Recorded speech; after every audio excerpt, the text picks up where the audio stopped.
What's up and welcome to the comparison review of the iPhone XS Max versus the Galaxy Note 9. We're going to be talking about the design, the performance, the camera, the display, the battery life, special features, software, and the value, and I'm going to let you know which phone wins each of those categories, as well as my overall thoughts as we compare these two phones. Without further ado, let's hop right into it. Now, when it comes to the design, the Note 9 features a 6.38-inch display. There's no notch to be seen, but it does have noticeable top and bottom chins. Well, the 6.5-inch display on the XS Max is a bezel-less display, but includes a notch at the top. Now, the notch houses the front camera and the sensors that make Face ID work so well. There's a noticeable lack of the fingerprint sensor. Now, Face ID should work just a little bit faster, a little bit snappier, but you're still gonna have issues when you cover your face, such as when you're bundled up in the cold. The Note 9 also features several different unlocking methods, including a fingerprint scanner, face iris scanning, a PIN, and a password, while the iPhone XS Max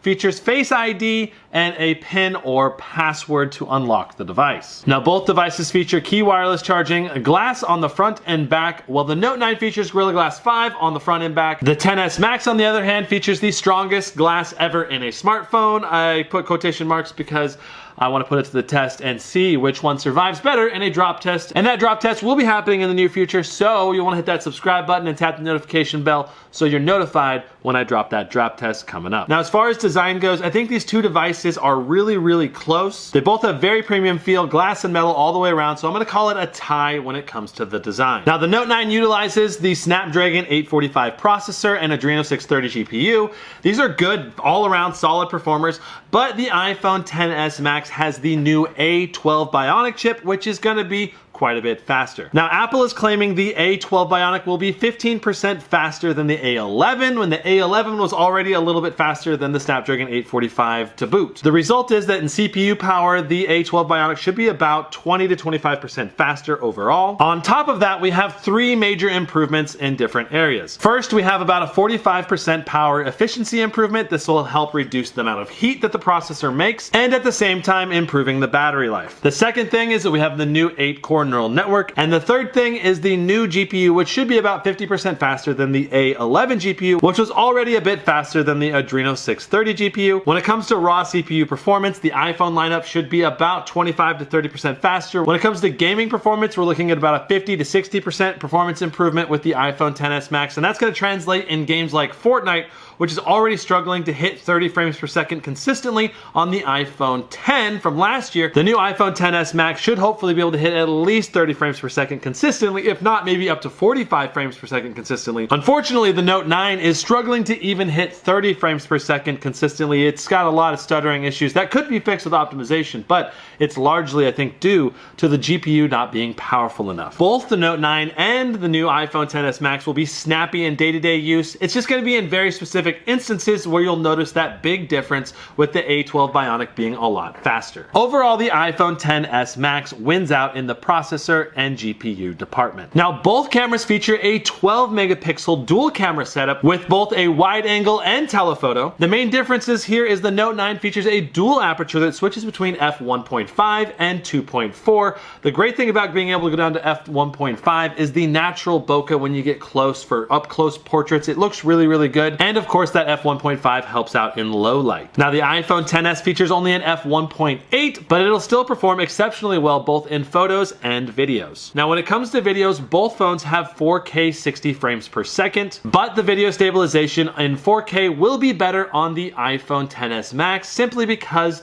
the Snapdragon processor struggles to keep up with digitally stabilizing 60 frames per second 4K. When it comes to slow motion though, the Note 9 beats out the iPhone XS Max with the 960 frames per second slow motion burst for 1/5 of a second. Both phones have fantastic cameras, with the iPhone maybe having a few different software enhancements such as the portrait lighting modes, while the Note 9 has advantages in the dual aperture department and the ultra slow motion mode. Overall, I call it a tie between these two phones in the camera department because I think it would be difficult to argue that one is dramatically better than the other. Now, when it comes to the display, both phones feature ultra high resolution large displays with very high pixels per square inch. The Note 9 has a 6.38-inch display without a notch, but the top and bottom chin can also be a little visually distracting. The iPhone XS Max Max, on the other hand, has a 6.5-inch display with a very noticeable notch. Even though the XS Max has a slightly larger display, because of that notch, the actual usable real estate is just a little bit smaller on the iPhone. And personally, when I watch videos, I'd rather not include the notch, so that means that it's going to actually even be a little bit smaller, and you're going to end up with quite a large chin on the top of the device when you're watching videos. Now, overall, both devices feature OLED panels that are going to be extremely bright, extremely high quality.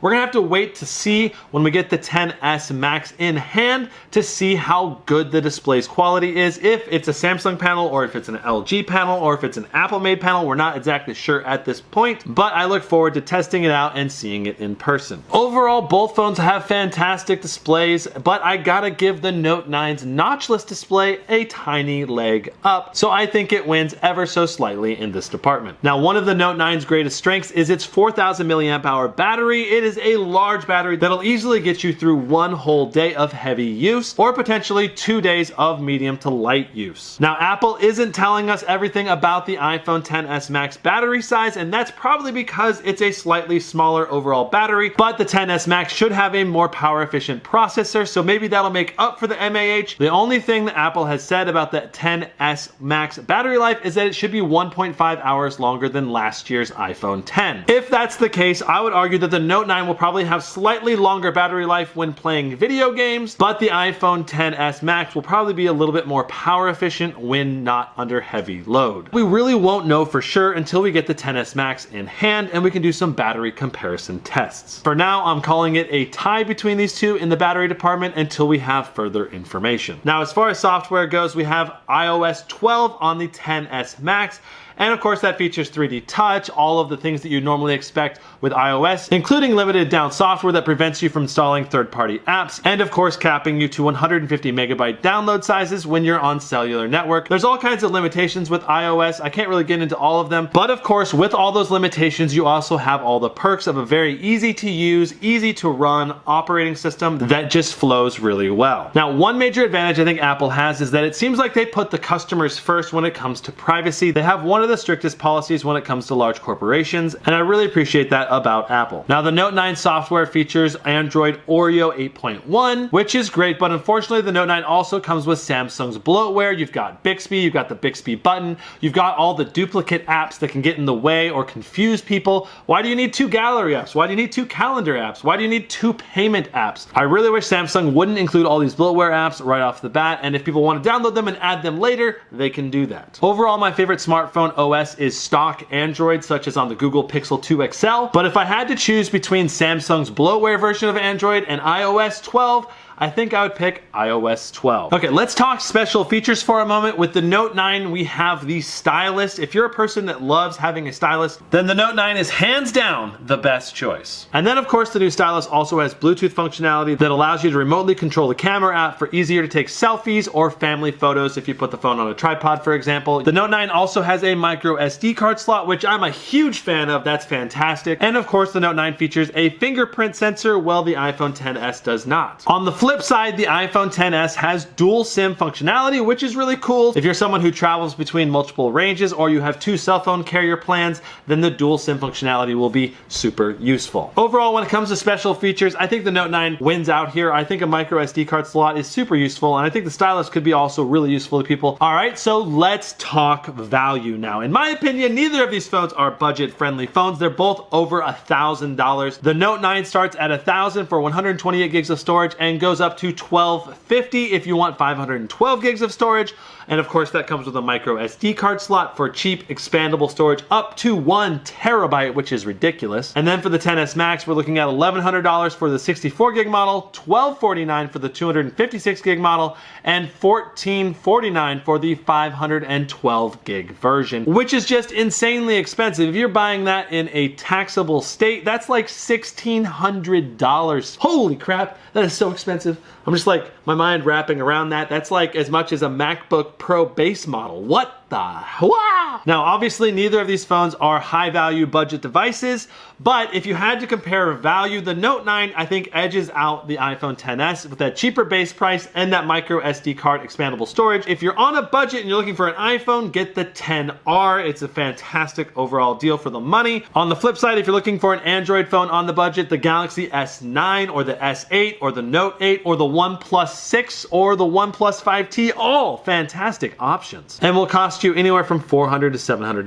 All right, let's go ahead and wrap things up and compare which phones won each category. Both phones have fantastic designs. I called that a tie. When it comes to performance, the iPhone XS Max has the superior processor and GPU hands down. It will certainly outperform the Note 9 when it comes to rendering and processing and gaming tasks, but in day-to-day performance, it's going to be hard to tell a difference. Overall, the iPhone XS wins. When it comes to the camera, both these devices are fantastic with special features lining up on each side. I personally would argue that it's a tie. Now, when it comes to displays, both are going to be fantastic OLED panels, but because the Note 9 doesn't have a notch, that means it has a slight bit more usable real estate, so it wins out. Now, when it comes to battery life, I again called it a tie and maybe just too close to call at this point until we actually have the devices in hand. Now, when it comes to software, I personally choose iOS 12 because of all the bloatware that Samsung puts on their devices, but that's just me. Maybe you like the bloatware Samsung puts on the device. Maybe you're a big fan of Bixby. I'm not. That's totally fine. This is a very personal category that is up to each individual. And when it comes to value, the Note 9 slightly edges out the XS Max with a lower base price and the option of having a micro SD card slot. In conclusion, I've been rocking a Note 9 personally the last week or so. It's been fantastic. I really like it. But when the XS Max hits, I'm going to give it a spin and I'm going to let you know which of these two devices I ultimately pick. Overall, if you're an Android fan, the Note 9 is probably the best Android device currently out there. And if you're an iPhone fan without a budget, the XS Max is definitely going to be the best phone out there. That's it for this comparison. Let me know if you enjoyed it. If you did, hit that subscribe button, tap the notification bell, and smash that like button. I'll see you guys in the next one. Brandon out.